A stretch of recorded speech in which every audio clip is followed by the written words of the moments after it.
ಭಕ್ತಿ ನಿಷ್ಠೆ ಶ್ರದ್ಧೆ ಇಟ್ಕೊಂಡಿರುವಂಥವನು ಭಕ್ತ ಸಿರಿಯಾಳ. ಒಂದು ಸಾರಿ ಮಗನನ್ನೇ ಕೊಂದು ಎಡೆ ಮಾಡಿ ಉಣಿಸಿರ್ತಾನೆ ಭಕ್ತ ಸಿರಿಯಾಳ. ಇದು ಹಳೆ ಕತೆ, ಇದು ನಿಮಗೆಲ್ಲ ಗೊತ್ತಿರಬಹುದು. ಒಂದು ಸಾರಿ ಶಿವನ ಒಡ್ಡೋಲದೊಳಗ ಈ ಭಕ್ತ ಶ್ರೀಯಾಳ ಬರ್ತಾ ಇದ್ದಂತೆ ಶಿವನ ಸಭೆಯೊಳಗ. ಆ ಶಿವನ ಸಭೆಯೊಳಗ ಯಾರಿದ್ರಪ್ಪ ಅಂತಂದ್ರೆ ಅಲ್ಲಿ ಶಿವ ಪಾರ್ವತಿ ಕುಳಿತಿದ್ದಾರೆ ಶಿವನ ಸಭೆಯೊಳಗ. ಅಂದ್ರೆ ಆ ಭಕ್ತ ಶ್ರೀಯಾಳನ ಮನಸ್ಸು ಭಾವನೆ ಹೇಗೆ ವರ್ತನೆ ಹೇಗಾಗಿತ್ತು ಅಂತ. ಇಲ್ಲಿ ಶಿವನ ಸಭೆ ನಡೆದದ, ಪಾರ್ವತಿ ಶಿವ ಕುಳಿತಿದ್ದಾರೆ, ನಂದಿ ಮದ್ದಲೆಯನ್ನು ಬಾರಿಸ್ತಾ ಇದ್ದಾನೆ, ಭೃಂಗಿ ನಾಟ್ಯವನ್ನ. ಹೀಗೆ ಕಿನ್ನರರು ಕಿಂಪುರುಷರು ಗಾಯನವನ್ನ ಮಾಡ್ತಾ ಇದ್ದಾರೆ.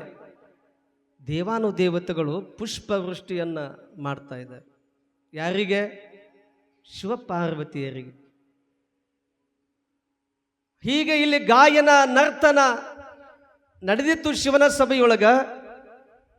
ಅಲ್ಲಿ ಆ ಸಭೆಯೊಳಗ ಆ ಪ್ರಸಂಗದಲ್ಲಿ ಭಕ್ತ ಶ್ರೀಯಾಳ ಹೇಗೆ ಬಂದಪ್ಪ ಅಂತಂದ್ರೆ ಅಹಮ್ಮಿನಿಂದ, ಅಹಂಕಾರದಿಂದ ಬಂದನಂತ.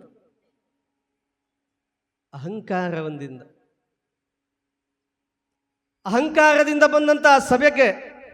ಹಾಗೆ ನಾ ಅನ್ನುವಂಥ ಅಹಂಕಾರದಿಂದ ಬಂದಾಗ ಆ ಕ್ಷಣಕ್ಕೆ ನಾರದ ಮಹರ್ಷಿಗಳು ನಾರಾಯಣ ನಾರಾಯಣ ಅಂತಂದು ಅವರು ಕೂಡ ಬಂದ್ರಂತೆ. ಆ ಭಕ್ತ ಶ್ರೀಯಾಳನ ಬರುವ ಆ ನಡೆ ನುಡಿಯನ್ನ ಅಹಮ್ಮಿಂದ ಬಂದಿದ್ನಲ್ಲ ಅದನ್ನ ಗಮನಿಸಿದ್ರು ನಾರದ ಮಹರ್ಷಿಗಳು. ಗಮನಿಸಿದ ಮೇಲೆ ಶಿವನಿಗೆ ಹೇಳ್ತಾನೆ, ಹೇ ಭಗವಂತ ಪರಮಾತ್ಮ ಸೃಷ್ಟಿಕರ್ತ, ಏನಿದು ನಿನ್ನ ಭಕ್ತ ನಾ ಅನ್ನುವಂಥ ಅಹಮ್ಮಿನಿಂದ ಅಹಂಕಾರದಿಂದ ವರ್ತಿಸ್ತಾ ಬರ್ತಾ ಇದ್ದಾನಲ್ಲ ಶಿವನ ಸಭೆಯೊಳಗ, ಏನಿದು ಅಂತ ನಾರದ ಮಹರ್ಷಿ ಹೇಳಿದ. ನಾರದನ ಉದ್ಯೋಗ ಕಾಯಕ ಅಂದ್ರೆ ಮತ್ತಿದೆ, ಹೇಳೋದು, ಎಲ್ಲಿ ಏನೇನು ನಡೀತದ ಅದನ್ನ ಹೇಳೋದು, ಆ ವಾರ್ತೆಯನ್ನು ಮುಟ್ಟಿಸುವುದು, ಸುದ್ದಿಯನ್ನು ಮುಟ್ಟಿಸುವುದು. ಆ ಸುದ್ದಿಯನ್ನ ಹೇಳಿದ. ಆಗ ಶಿವ, ಏನಪ್ಪ ಇದು ಸಿರಿಯಾಳ, ಹೀಗೇನು ನಿನ್ನ ವರ್ತನೆ ಅಂತ ಕೇಳಿದಾಗ ಭಕ್ತ ಸಿರಿಯಾಳ ಹೇಳ್ತಾನೆ, ಭಗವಂತ ನನ್ನಂತ ಶಿವಭಕ್ತ ಮತ್ತೆಲ್ಲಿದ್ದಾನೆ ಜಗತ್ತಿನೊಳಗೆ? ನನ್ನ ಹಾಗೆ ಜಂಗಮನ ವೇಷದೊಳಗೆ ನೀನೇ ಬಂದು ಸಾಕ್ಷಾತ್ ಮಗನನ್ನ ಕೊಂದು ಎಡೆ ಮಾಡಿ ಉಣಿಸಿರುವೆ. ನಾನು ನನ್ನಂತ ಶ್ರೇಷ್ಠ ಜಂಗಮ ಪ್ರೇಮಿ ಶಿವಭಕ್ತ ಎಲ್ಲಿ ಇರಲಿಕ್ಕೆ ಸಾಧ್ಯ ಅಂತ ತಿಳ್ಕೊಂಡು ಅಹಮ್ಮಿನಿಂದ ಹೇಳಿದ, ಅಹಂಕಾರದಿಂದ ಹೇಳಿದ ಶಿವನಿಗೆ. ಅಹಂಕಾರದಿಂದ ಹೇಳಿದಾಗ ಶಿವ ಹೇಳ್ತಾನೆ, ಅಲ್ಲೋ ನೀವೊಬ್ಬನ ಅದಿ ಅಂತ ತಿಳ್ಕೊಂಡು ಏನೋ ಶಿವನ ಮೇಲೆ ಜಂಗಮರ ಮೇಲೆ ಶ್ರದ್ಧೆ ನಿಷ್ಠೆ ಇಟ್ಟುಕೊಂಡವನು ನೀವೊಬ್ಬನ, ಏನು ಬಾ ತೋರಿಸ್ತೇನೆ, ಎಲ್ಲಿ ನಾನು ನೋಡಬೇಕಲ್ಲ ಅಂದ್ರೆ ನನಗೆ ನಂಬಿಕೆ ಬರೋದು ಅಂತ ಭಕ್ತ ಶ್ರೀಯಾಳ ಹೇಳ್ತಾನೆ. ಬಾ ನಾ ಕರ್ಕೊಂಡು ಹೋಗ್ತೇನೆ, ತೋರಿಸ್ತೇನೆ ಅಂತಂದು ಶಿವ ಆ ಶಿವನ ವೇಷವನ್ನ ಬಿಟ್ಟು ಸಾದಾ ಸೀದಾ ಜಂಗಮನ ವೇಷದೊಳಗ ಈ ಭಕ್ತ ಶ್ರೀಯಾಳನನ್ನ ಕರ್ಕೊಂಡು ಬರ್ತಾನ. ಎಲ್ಲಿಗೆ? ಆ ನೆಂಬಿಯಕ್ಕನ ಮನೆಯ ಅಂಗಳದ ಮುಂದ್ಗಡೆ ಬಂದು ನಿಲ್ತಾರೆ. ಯಾರು? ಶಿವ ಮತ್ತು ಭಕ್ತ ಶ್ರೀಯಾಳ. ನೆಂಬಿಯಕ್ಕನ ಮನೆಯ ಅಂಗಳ ಕಾಯ್ದನು ಅನ್ನುವಂಥ ಒಂದು ನುಡಿ ಬರ್ತದ ಹಾಡಿನೊಳಗೆ. ನೆಂಬಿಯಕ್ಕನ ಮನೆ ಅಂಗಳ ಕಾಯ್ದನು ಶಿವ. ಅವಳ ಬರುವಿಕೆಗಾಗಿ ಮನೆಯ ಅಂಗಳದ ಮುಂದ್ಗಡೆ ನಿಂತಿದ್ದಾನೆ ಶಿವ. ಬಂದು ನಿಂತಾನ. ಭಿಕ್ಷಾಂದೇಹಿ ಅಂತಂದು ಕೇಳ್ತಾನ. ಭಿಕ್ಷಾಂದೇಹಿ. ಆಗ ನೆಲ್ಲೂರು ನೆಂಬಕ್ಕ ಹೇಗಿದ್ಲಪ್ಪ ಅಂತಂದ್ರೆ ನೋಡಿ, 12ನೇ ಶತಮಾನದಲ್ಲಿ ಆಗಿ ಹೋಗಿರುವಂತಹ ಬಸವಾದಿ ಶಿವಶರಣರು ಅವರಕ್ಕಿಂತ ಮುಂಚೆನೇ ಇರುವಂಥವ್ರು 63 ಪುರಾತನರಲ್ಲಿ ಇವಳು ಒಬ್ಬಳು ನೆಂಬಿಯಕ್ಕ ಅನ್ನುವಂಥವ್ರು. 12ನೇ ಶತಮಾನದಕ್ಕಿಂತ ಮುಂಚೆ, 12ನೇ ಶತಮಾನದಕ್ಕಿಂತ ಮುಂಚೆ ನೋಡ್ರಿ, ಆವಾಗಲೇ ಜಂಗಮರಿಗೆ ಗುರುವಿನ ಮೇಲೆ ಎಷ್ಟೊಂದು ಶ್ರದ್ಧೆ ನಿಷ್ಠೆ ನೋಡಿ. ಅದು ಎಷ್ಟನೇ ಶತಮಾನ ಅಂತಂದ್ರೆ 4ರಿಂದ 8ನೇ ಶತಮಾನ ನೋಡಿ. ಅಂತಹ ಶತಮಾನದೊಳಗೆ ಆಗಿ ಹೋಗಿರುವಂಥವಳು ನೆಲ್ಲೂರ ನೆಂಬಿಯಕ್ಕ ನೋಡಿ. ಆ ತಾಯಿ ಚೋಳ ದೇಶದಿಂದ ಬಂದಿರುವಂಥವಳು, ತಮಿಳುನಾಡಿನಿಂದ. ನೆಲ್ಲೂರು ನೆಂಬಕ್ಕ. ಅವಳ ಮನೆಯ ಅಂಗಳದ ಮುಂದುಗಡೆ ನಿಂತಿದ್ದಾನೆ ಶಿವ. ಜಂಗಮನ ವೇಷವನ್ನು ಧರಿಸಿಕೊಂಡು ಬಂದು ನಿಂತಿದ್ದಾನೆ. ನಿಂತಾಗ ಭಿಕ್ಷಾಂದೇಹಿ ಅಂತ ಕೇಳಿಕೊಂಡಾಗ ಒಳಗಡೆ ಇರುವಂತಹ ನೆಂಬಿಯಕ್ಕ ಅಷ್ಟೊಂದು ಬಹಳ ಭಕ್ತಿವಂತಳು. ಜಂಗಮರ ಮೇಲೆ ಬಹಳ ಭಕ್ತಿಯನ್ನು ಇಟ್ಟುಕೊಂಡಿರುವಂಥವಳು. ನಿತ್ಯವೂ ಕೂಡ ಜಂಗಮರ ಮೇಲೆ ಭಯ ಭಕ್ತಿ ಪ್ರಸಾದವನ್ನು ಮಾಡಿಸುವುದಾಗಲಿ, ಪಾದ ಪೂಜೆಯನ್ನು ಮಾಡುವುದಾಗಲಿ, ಪಾದೋದಕವನ್ನು ತೆಗೆದುಕೊಳ್ಳುವುದಾಗಲಿ, ಹೀಗೆ ನಿತ್ಯವೂ ಕೂಡ ಮಾಡುವಂಥವಳು ಶ್ರೇಷ್ಠ ಸದ್ಭಕ್ತಳು ನೆಂಬಿಯಕ್ಕ. ಗಂಡ ತೀರಿ ಹೋಗಿದ್ದ, ಗಂಡ ಇದ್ದಿಲ್ಲ. 6-7 ವರ್ಷದ ಮಗ ಇದ್ದ. ಭಿಕ್ಷಾಂದೇಹಿ ಅಂತ ಕೇಳಿಕೊಂಡಾಗ ಒಳಗಡೆಯಿಂದ ಬಂದ್ಲು ತಾಯಿ. ಅಪ್ಪ ಸ್ವಾಮಿ ಬನ್ನಿ, ಒಳಗಡೆ ಬನ್ನಿ. ಅವ್ವ, ನಮಗೆ ಬಹಳ ಹಸಿವಾಗ್ಯದ, ಪ್ರಸಾದವನ್ನು ಮಾಡಿಸು ಅಂತಂದು ಶಿವ ಕೇಳಿದ. ಜಂಗಮನ ವೇಷದೊಳಗೆ ಬಂದಿದ್ದಲ್ಲ, ಕೇಳಿದ ಜಂಗಮನಾಗಿ. ಕೇಳಿಕೊಂಡಾಗ, ಆಗಲಿ ಸ್ವಾಮಿ, ನೀವು ಎನ್ನ ಮನೆಯ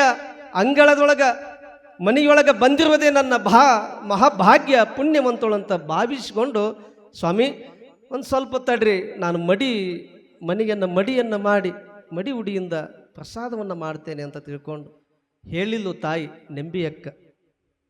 ಹೇಳಿದಾಗ, ಆಗ್ಲೇವ ಬಹಳಷ್ಟು ಹಸಿವಾಗ್ಯದ, ಆದಷ್ಟು ಬೇಗನೆ ಪ್ರಸಾದವನ್ನು ಮಾಡುವಂತ ಹೇಳಿದಾಗ ಆ ತಾಯಿ ಬೇಗನೆ ಎಲ್ಲವನ್ನ ಮನೆಯನ್ನ ಸ್ವಚ್ಛವಾಗಿ ಮಾಡಿ ಮಡಿ ಉಡಿಯಿಂದ ಪ್ರಸಾದವನ್ನು ಮಾಡಿ ಅವರಿಗೆ ಸ್ನಾನಕ್ಕೆ ಪೂಜಕ್ಕೆ ಎಲ್ಲ ಅನುವು ಮಾಡಿ, ಇತ್ತ ಮಣ್ಣಿನ ಬಿಂದಿಗೆಯನ್ನು ತೆಗೆದುಕೊಂಡು ಕುಡಿಯಲಿಕ್ಕೆ ನೀರನ್ನು ತರಬೇಕಂತ ತಿಳ್ಕೊಂಡು ಹೋಗಿದ್ಲು. ಯಾರು? ನೆಂಬಿಯಕ್ಕ. ಮಣ್ಣಿನ ಬಿಂದಿಗೆಯನ್ನು ತೆಗೆದುಕೊಂಡು ನೀರನ್ನು ತರಬೇಕು ಅಂತ ತಿಳ್ಕೊಂಡು ಹೋಗಿದ್ಲು. ಅಷ್ಟರೊಳಗ 6-7 ವರ್ಷದ ಮಗ ಅಲ್ಲೇ ಮನೆಯೊಳಗೆ ಇದ್ದ. ಆಗ ಆ ಜಂಗಮನ ವೇಷದೊಳಗೆ ಬಂದಿರುವಂಥ ಭಗವಂತ ಹೇಳ್ತಾನೆ ಆ ಮಗುವಿಗೆ, ಮಗ ಅಪ್ಪ ಹಸುವಾಗ್ಯದೇನು ನಿನಗೆ? ಹಸುವಾಗಿರ್ಬೇಕಲ್ಲ. ಇಲ್ಲ ಅಂತಂದ. ಇಲ್ಲಪ್ಪ, ಹಸಿವಾಗಿರ್ಬೇಕು ನಿನಗೆ, ತಡೆಯೋಕೆ ಆಗೋದಿಲ್ಲ, ಹೋಗಿ 1-2 ಕಡುಬನ್ನು ತಿಂದುಬಿಡು ಅಂತಂದು ಜಂಗಮನ ವೇಷದೊಳಗೆ ಬಂದಿರುವಂಥ ಶಿವ ಮಗನಿಗೆ, ಆ ಮಗುವಿಗೆ ಹೇಳಿದ. ಆ ಮಗು ಹೇಳ್ತು, ಸ್ವಾಮಿ ನೀವು ಮಾಡಿದ ಮೇಲೇ ಪ್ರಸಾದ ಮಾಡುವುದು ಬೇಡ, ಹಾಗೆ ಬೇಡ ಅಂತಂದ. ಕೇಳಿಲ್ಲ ಇವರು, ಒತ್ತಾಯ ಮಾಡಿ 1-2 ಕಡುಬನ್ನು ತಿನ್ನಿಸೇ ಬಿಟ್ರು. ಕಡುಬನ್ನು ತಿನ್ನಿಸಿ ಮತ್ತೊಂದನ್ನ ತಿನ್ನುತ್ತಾ ಇದ್ದ. ಅಷ್ಟರೊಳಗೆ ತಾಯಿ ಮಣ್ಣಿನ ಬಿಂದಿಗೆಯೊಳಗೆ ನೀರನ್ನು ತುಂಬಿಕೊಂಡು ಬರ್ತಾ ಇದ್ದಾಳೆ. ಒಳಗಡೆ ಬರ್ತಾ ಇದ್ದಾಳೆ. ನೋಡಿದ ತಕ್ಷಣ, ಎಲ್ಲೋ ಚಾಂಡಾಲ ಮಗನೇ, ಆ ಜಂಗಮರಿಗೆ ಮಾಡಿರುವಂತಹ ಮಡಿ ಉಡಿಯಿಂದ ಮಾಡಿರುವಂತಹ ಪ್ರಸಾದವನ್ನ ಅವರು ಮಾಡುವುದಕ್ಕಿಂತ ಮುಂಚೆನೇ ನೀನು ಎಂಜಲವಾಗಿ ಮಾಡಿಬಿಟ್ಟೆಲ್ಲ. ಜಂಗಮರಿಗೆ ಅವಮಾನ ಮಾಡಿದೆಲ್ಲ ಅಂತ ತಿಳ್ಕೊಂಡು ಆ ಮಣ್ಣಿನ ಬಿಂದಿಗೆಯೊಳಗಿರುವಂಥ ನೀರಿನ ಆ ಮಣ್ಣಿನ ಬಿಂದಿಗೆಯನ್ನು ಮಗನ ಮೇಲೆ ಸಿಟ್ಟಿಗೆ ಬಂದು ಎತ್ತಿ ಹಾಕ್ತಾಳೆ ಮಣ್ಣಿನ ಬಿಂದಿಗೆಯನ್ನು. 5-6 ವರ್ಷದ ಮಗ ಸುಮ್ಮನೆ ಇರ್ತಾನೇನು? ಆ ತುಂಬಿರುವಂಥ ಮಣ್ಣಿನ ಬಿಂದಿಗೆಯನ್ನು ಮಗನ ಮೇಲೆ ಎಸೆದಾಗ ಮಗು ಪ್ರಾಣವನ್ನು ಬಿಡ್ತದೆ, ಪ್ರಾಣವನ್ನು ಬಿಡ್ತದೆ, ಸತ್ತೇ ಹೋಗ್ತದೆ. ಹೋದಾಗ ಆ ಜಂಗಮ ಸಿರಿಯಾಳ ಅಲ್ಲೇ ಕೂತಿದ್ರು, ಒಳಗಡೆ ಜಗುಲಿಯ ಮನೆಯೊಳಗೆ ಕೂತಿದ್ರು, ಅದನ್ನೆಲ್ಲ ಗಮನಿಸ್ತಾ ಇದ್ರು. ಆ ಮಗನನ್ನ, ಸತ್ತಿರುವಂಥ ಮಗನನ್ನ ಹಿಂದಿನ ಬಾಗಿಲದೊಳಗ ತಗೊಂಡು ಹೋಗಿ ಹಿತ್ತಲದೊಳಗ ತಿಪ್ಪಿಯೊಳಗ ಮುಚ್ಚುತ್ತಾಳೆ ತಾಯಿ ನಿಂಬೆಯಕ್ಕ ಮಗನನ್ನ. ನೋಡಿ, ಜಂಗಮರ ಮೇಲೆ ಎಷ್ಟು ನಿಷ್ಠೆ ಆ ತಾಯಿಯಲ್ಲಿ, ನಿಷ್ಠೆ. ಆ ಮಗನನ್ನ ತಿಪ್ಪಿಯೊಳಗ ಮುಚ್ಚಿ ಮತ್ತೆ ಆ ಜಂಗಮ ಹೇಳ್ತಾನೆ, ಅವ್ವ ಹಸಿವಾಗ್ಯದ, ಪ್ರಸಾದವನ್ನು ಎಡೆ ಮಾಡಿ ಅಂತ ಅಂದಾಗ, ಯಪ್ಪ ಆಯ್ತು ಆಯ್ತು ಮಾಡ್ತಂತ ತಿಳ್ಕೊಂಡು ಮತ್ತೊಂದು ಸಲ ಎಲ್ಲ ಮಣಿಯನ್ನು ಸ್ವಚ್ಛವಾಗಿ ಮಡಿಯನ್ನು ಮಾಡಿ ಮತ್ತೆ ಮಡಿ ಉಡಿಯಿಂದ ಪ್ರಸಾದವನ್ನು ಮಾಡಿ ಆ ಜಂಗಮನ ಮುಂದುಗಡೆ ಬಂದು ಪ್ರಸಾದವನ್ನು ಎಡೆ ಮಾಡ್ತಾಳೆ ತಾಯಿ ನಿಂಬೆಯಕ್ಕ. ಎಡೆ ಮಾಡಿದಾಗ ಆಗ ಜಂಗಮ ಹೇಳ್ತಾನೆ, ನೋಡವ, ಮಕ್ಕಳ ಇಲ್ಲದ ಮನೆಯಲ್ಲಿ ನಾವು ಪ್ರಸಾದವನ್ನು ತಗೊಳ್ಳೋದಿಲ್ಲ. ನೋಡಿ ಎಂಥ ಪರೀಕ್ಷೆ. ಮಕ್ಕಳಿಲ್ಲದ ಮನೆಯೊಳಗೆ ನಾನು ಪ್ರಸಾದವನ್ನು ಮಾಡೋದಿಲ್ಲ. ಯಪ್ಪ ಹಸಿವಾಗತ್ತಂದ್ರಿ, ಇಷ್ಟೆಲ್ಲ ಮಡಿ ಉಡಿಯಿಂದ ಮಾಡಿದ್ದೀನಿ ಪ್ರಸಾದವನ್ನು ನಿಮಗೋಸ್ಕರವಾಗಿ, ಹೀಗಂದ್ರೆ ಹಾಗೆ ಮಾಡ್ರಿ, ತಗೊಳ್ರಿ ಪ್ರಸಾದವನ್ನು ಅಂತಂದಾಗ, ಇಲ್ಲ ಇಲ್ಲ, ನಮ್ಮ ಪ್ರಾಣ ಇಲ್ಲೇ ಹೋಗಲಿ, ಆದರೆ ಮಕ್ಕಳಿಲ್ಲದ ಮನೆಯಲ್ಲಿ ಪ್ರಸಾದವನ್ನು ಮಾಡುವುದಿಲ್ಲ ಅಂತಂದಾಗ ಆಗ ಸಿಟ್ಟು ಬರ್ತದ ತಾಯಿಗೆ. ಅವಳಿಗೆ ಗೊತ್ತಿತ್ತು, ಯಾಕಂತಂದ್ರೆ ಅವತ್ತು ಒಂದೇ ದಿನ ಜಂಗಮರಿಗೆ ಪ್ರಸಾದವನ್ನು ಮಾಡಿ ಉಣಿಸಿರುವಂಥವಳು ಏನು ನಿಂಬೆಯಕ್ಕಂದ್ರೆ ಇಲ್ಲ, ಯಾವಾಗಲೂ ಜಂಗಮರ ಮೇಲೆ ಅಷ್ಟೊಂದು ನಿಷ್ಠೆ ಗೊತ್ತಿದ್ದವಳಿಗೆ. ಸಾಕ್ಷಾತ್ ಭಗವಂತನೇ ಜಂಗಮನ ವೇಷವನ್ನು ಹಾಕಿಕೊಂಡು ಬಂದಿದ್ದಾನೆ ಅಂತದ ಅವಳ ಮನಸ್ಸಿನೊಳಗೆ ಇತ್ತು. ಪ್ರಸಾದವನ್ನು ಮಾಡ್ತಿರೋ ಇಲ್ಲ ಒಣಗಿ ತಗೊಳ್ಳೋ, ಪ್ರಸಾದವನ್ನು ತಗೊಳ್ತಿರೋ ಇನ್ನು ಒಣಗಿ ತಗೊಂಡು ನಿಮಗೂ ಹೇರ್ಲೋ ಅಂತಂದು ನೆಂಬಿಯಕ್ಕಂತಾಳೆ, ನೆಂಬಿಯಕ್ಕಂತಾಳೆ. ಆಗ ಸಾಕ್ಷಾತ್ ಭಗವಂತನ ಅವತಾರವನ್ನು ತಾಳ್ತಾರೆ. ಆಗ ಸಾಕ್ಷಾತ್ ಪರಶಿವನ ಅವತಾರವನ್ನು ತಾಳ್ತಾರೆ. ಮೊದಲು ಜಂಗಮನ ವೇಷದೊಳಗೆ ಏನು ಇದ್ರಲ್ಲ, ವಂಡಿಕೆ ತಗೊಂಡು ಹಾಕ್ಲೇನು ಉಣ್ತೀರ, ಪ್ರಸಾದವನ್ನು ಮಾಡ್ತೀರ ಅಂದಾಗ ಯವ್ವ ಬೇಡ ಅಂತ ಹೇಳಿ ಪರಶಿವನ ಸಾಕ್ಷಾತ್ ನೀಲಕಂಠೇಶನ ಅಂದ್ರೂ ಒಂದೇ, ಭಗವಂತ ಅಂದ್ರೂ ಒಂದೇ, ಪರಮೇಶ್ವರನ ಅವತಾರಿಯೇ ನೀಲಕಂಠೇಶ. ಆ ನೀಲಕಂಠನ ಅವತಾರದೊಳಗೆ ಇಲ್ಲಿ ಅವತಾರ ತಾಳಿದ್ರು. ಆವಾಗ ಯಪ್ಪ ನನಗೆ ಗೊತ್ತಿತ್ತು, ನೀನೇ ಜಂಗಮನ ವೇಷದೊಳಗೆ ಬಂದಿರುವ ಗೊತ್ತಿತ್ತು ನನಗೆ.